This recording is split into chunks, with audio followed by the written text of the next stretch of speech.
So we left off thinking about the principle of when gathering eyewitness testimony of unintended coincidences that give colour and detail and help us be convinced about the accuracy and reliability of a witness's testimony. And I want now to take the time to show you a couple of those in the accounts of the feeding of the 5,000 that appear in the New Testament, in the Gospels in the New Testament. In John's account of the feeding of the 5,000, John includes a detail that none of the others do. It's chapter 6, verse 5. And it tells us there, when Jesus looked up and saw a great crowd coming toward him, he said to Philip, who's one of the disciples, "Where shall we buy bread for these people to eat?" Now, John says Jesus consulted Philip. That's a strange detail because Philip doesn't appear very often in the New Testament, in the Gospels. He's quite a peripheral figure. We read in John chapter 12, verse 21 about Philip, with no reference to anything else that's gone before, but just a little detail about Philip, that it says that he's from the town of Bethesda. He was from Bethesda in Galilee, it says there. So we've got from John that Philip was the one that Jesus asked about where to get food for the people who are there. And then we read later that he's from the town of Bethesda. In John, that's neither here nor there. It just happens to be some detail that he gives. However, Luke chapter 9, verse 10 sets the scene of this feeding of the 5,000. So he's telling about the feeding of the 5,000.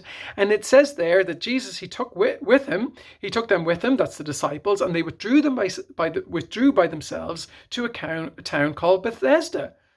Where does the feeding of the 5,000 take place? It takes place in the town called Bethesda, says Luke. Now suddenly we're beginning to think, okay, this happened in Bethesda. Why did Jesus ask Philip about where to go to get food at the time? Because the feeding of the 5,000 happened in Bethesda. Where was Philip from? He was from that town. Those details, though completely disconnected, written at different times with different witnesses, different people putting it together, those things are filling in the true story of what was going on here.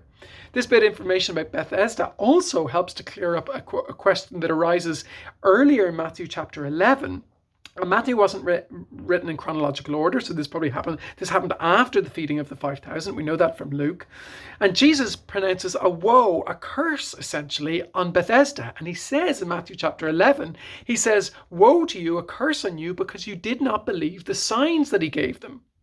What was the sign? Well, we don't know from Matthew's gospel because it doesn't tell us within Matthew itself. But now, because we have the other gospel accounts, we know or can be pretty sure that the sign was the feeding of the 5,000. Again, the details, that's 3 different gospel accounts bringing details together to give us trust that these are reliable and accurate, and the witnesses, their details are coming together.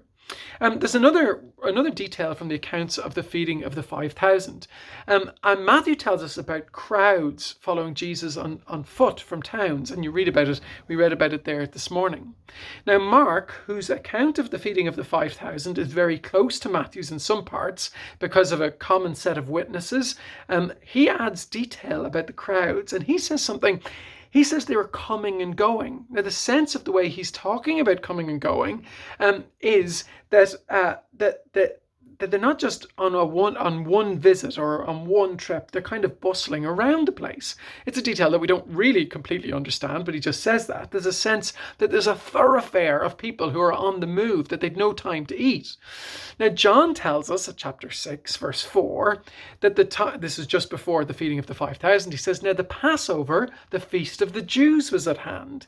So John tells us that it was the time of the Passover. Well, that helps us to understand this detail that Mark gives of the crowds coming and going.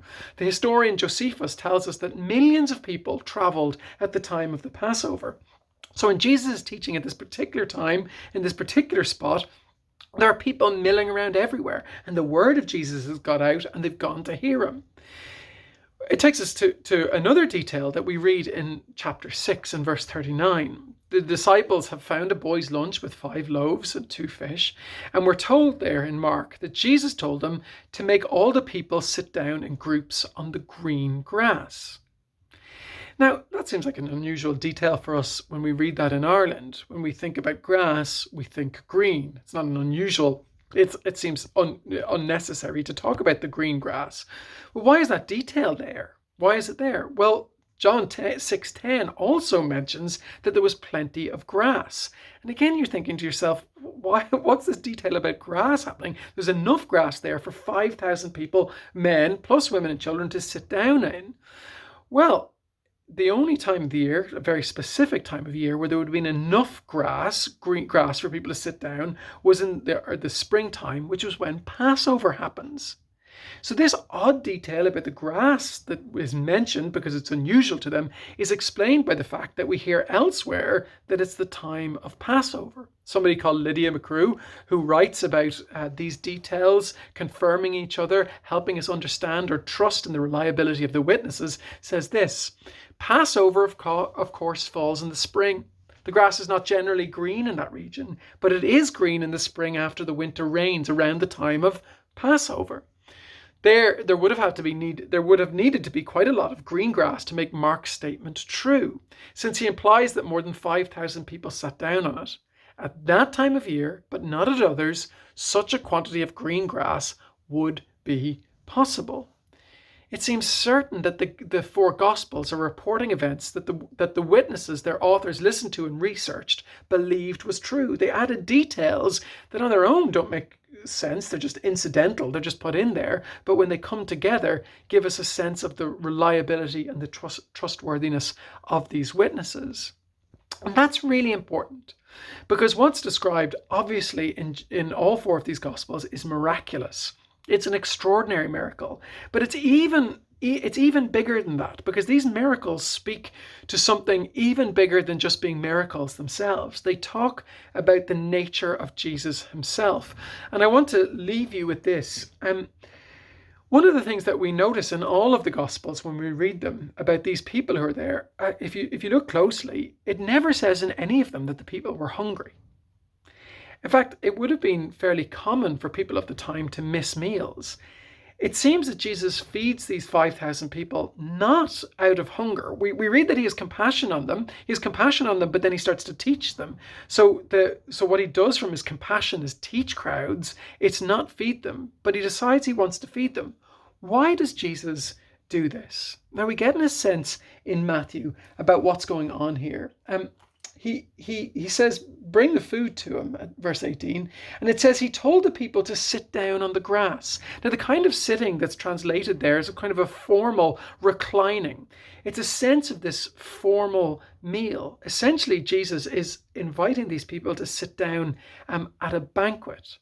And then what we read is he takes the 5 loaves and the 2 fish, and looking up to heaven, he gave thanks and he broke the loaves. It's not just a formal meal, but it says that there's worship going on here. Now, John tells us, just after he describes this event, that Jesus goes on to say, I am the bread of life. Jesus was not, in a sense, giving people this food because they were hungry. What's happening is Jesus is showing himself to be the provider, not just of bread. That picture of bread is an important one in Jewish thinking of the time. The people of God were fed by manna from heaven when they wandered in the wilderness in Exodus. We read about Elijah being fed by ravens. We read that Elisha had given 20 loaves to 100 men in the desert. This sense of feeding in the desert is a kind of a shadow or picture of God and the Messiah who's going to come. And what these gospel writers are showing is Jesus is the one who's fulfilling this. Jesus feeds the crowds, but he's not meeting a physical need. Somebody has said that Jesus came not to give bread, but to be bread. When Jesus is adopting this formality, he's essentially saying, he's giving a picture that he's the one who feeds people's souls, that he's inviting people into a community to trust him and be fed by him. It's actually a picture of the Last Supper that's going to come later. Jesus says, I am the bread of life. Whoever comes to me will never go hungry. He's talking about soul hunger. He's talking about that need, that craving we have to know our Maker, to know God the Father. This is what Jesus is talking about. And if your Christianity, really all it boils down to is that you think that God can give you something that you want or that you think you need, that its main purpose is to give you what you hope for, Jesus will challenge this and challenges this in you. If your Christianity's goal is for you to be a good person, you've missed the main point. If the goal of your Christianity is to give you peace, you've missed the point. If the goal of your Christianity is to put you on track to have more friends or be part of a community, you've missed the main point. All of those things happen. You really hope all of those things will happen when you become a Christian. You'll be part of a community. You'll get peace. Jesus promises these things. You should be transformed and become a person who's more like Jesus. But it's not the main point. The main point is that you would see Jesus as bread himself, that he would feed your soul. John Piper says this. He says that the goal of our life is that we are to be treasuring him, loving him, following him, living for him, rejoicing in him, being satisfied in him, making much of him in everything we do, morning to night. And he says that can be done anywhere on the planet. That is the main reason we exist. The main reason we exist is to receive Jesus as our King, to be filled by him, to follow him, and to trust in him and rely on him. And we know we can do that because when we weigh with our reason, our existence, the claims about Jesus, the witnesses that talk about him, we know that that's true. And because that's true, we are fed. We are made good with our Father. Our hope in eternity is secure. Jesus is the bread of life.